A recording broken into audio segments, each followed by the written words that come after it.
So this is a solid solution topic. Um, this particular graph that you are seeing, it's a very important graph, though looks very simple. Please don't get back to this video without seeing the introduction of the solid solution. Okay. So this graph is regarding solid solution, and this graph we will be using for the entire third module in solving the problems. Okay. So as you know, solid solution, it is combination of two metals. Okay, two different metals basically. So when there are two different metals, their melting points will also be different. Okay, so this graph, it indicates, this y-axis, it will indicate the temperature starting from here.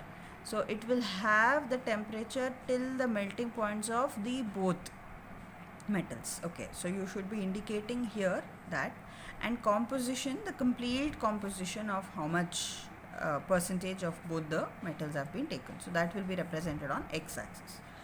Okay, now these 2 points, if you can see, this indicates the melting points. Melting point of the first metal, melting point of the second metal. And this line which joins them is what you call as the liquidus curve. Liquidus curve diagram indicates the beginning of the solidification process, above which you have only the liquid state. Obviously, this is melting point of metal A, this is the melting point of metal B. Okay, so any metal which is subjected to above its melting temperature, it will be in the liquid state. Correct. Now, for example, melting point of water is 0 degrees Celsius. Above 0 degrees Celsius, obviously the state is water, right? So that is what it means. Below that solidus curve, which indicates the completion of solidification process, below which solid state only exists. So below this melting point, any metal below the melting point, it will be solidus. Again, water. Below 0 degrees Celsius, water is solid. It's a ice. It's an ice cube. So what you should remember here is, above liquidus curve, the state of the metal is only liquid. Below the solidus curve, the state of the metal is only solid.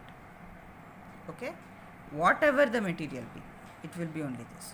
But you should be specific about the melting points, and the area between these melting points, L plus S, that is both liquid and solid.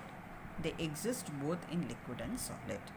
Okay, so this particular graph, please understand. I know a little bit confusion will be there, but when you solve the problem, you'll get it. Okay, so why I'm stressing on this is the same graph that we will be using for all the problems that we solve under this third module. Okay, so please make sure you understand this. Okay, temperature versus composition graph, liquidus curve, solidus curve. Why above only liquidus curve is there? Because above melting points, above the melting point, any metal will be in liquid state, that is why it's a liquidus curve, and below the melting points, the metal will be in the solid state, so it is a solidus curve. Simple logic, but thing is you need to understand. Okay, so thank you. I will be meeting in the next video regarding the construction and interpretation of phase diagrams. Thank you.